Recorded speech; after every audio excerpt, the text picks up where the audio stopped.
একটা সময় নিজে নিজেরে চিনি না, জানি না কেন। তো এই যে গাছগুলো দেখতেছেন, এই গাছগুলো জানি না কোন কোন দেশে আছে, অনেক বড় হয়, লম্বা হয়, আমরা বলি কাঠ গাছ। তো সেটাই আপনাদের দেখালাম। তো যাই হোক, আসসালামু আলাইকুম, সবাই কেমন আছেন? আশা করি সবাই ভালো আছেন, আমিও ভালো আছি আলহামদুলিল্লাহ। এই যে হলো আমাদের ঘর, এই যে আমাদের বাড়ি। তো আজকে আপনাদের সাথে সেটাই শেয়ার করব। আমাদের এই বাড়িটা নতুন, আমাদের যে পুরান বাড়ি ওইখান থেকে আমরা চলে আসছি। তো এটা নতুনে বাড়ি করা হয়েছে। তো এই বাড়িতে কী কী আছে, কি সেটাই আপনাদের সাথে শেয়ার করব। আস্তে আস্তে 16 দিন পার হয়ে গেছে বাপের বাড়ি বেড়াইলাম। তো এখন যাওয়ার সময় হয়ে গেছে, ভাল লাগতেছে না। তো ভাবলাম আপনাদের সাথে একটু শেয়ার করি। তো এই যে হলো আমাদের ঘর, পুরা ঘরটা। তারপরে এইখানে আছে একটা লেবু গাছ, মাশাআল্লাহ ছোট্ট একটা লেবু গাছ।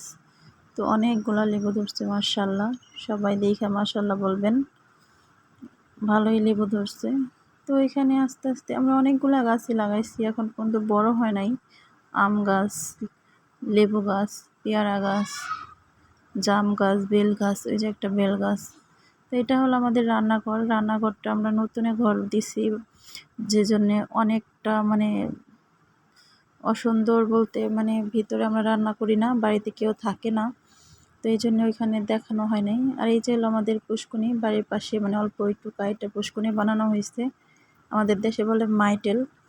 তো সেই মাইটেলে আমার আব্বা পাঙ্গাস মাছ ছাড়ছে আমাদের জন্য।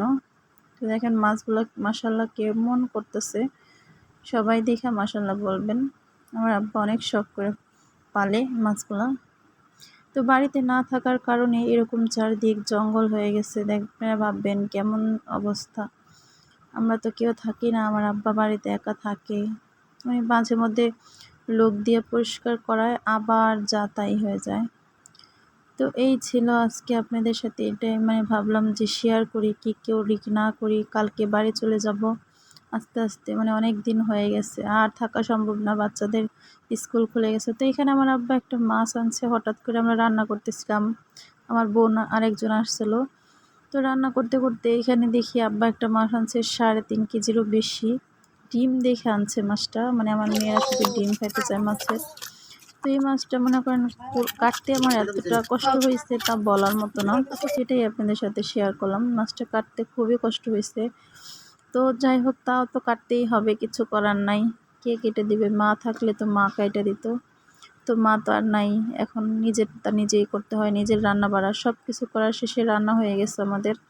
তো কালকে চলে যাব দেখে, গরুর মাংস, মুরগির মাংস, পোলাও, ভাত, ভাজি, ভর্তা, অনেক কিছু রান্না করা হয়েছে। বেগুন ভর্তাটা আমার বোনের জন্য স্পেশাল, আমার বোনে খাইতে চাইছে। তো যাই হোক, এখানে আমার আব্বার দেখি অনেকগুলা পান বানাইতেছিল, তো সেটাও আপনাদের সাথে শেয়ার করলাম। জানি না আপনাদের কেমন লাগছে। সবাই ভালো থাকবেন, সুস্থ থাকবেন। আমরা শেষমেশ একটু ফুচকা খাইতে গেছিলাম সন্ধ্যাবেলা। তো আবার পরবর্তী কোনো ভিডিওতে দেখা হবে। আল্লাহ হাফেজ।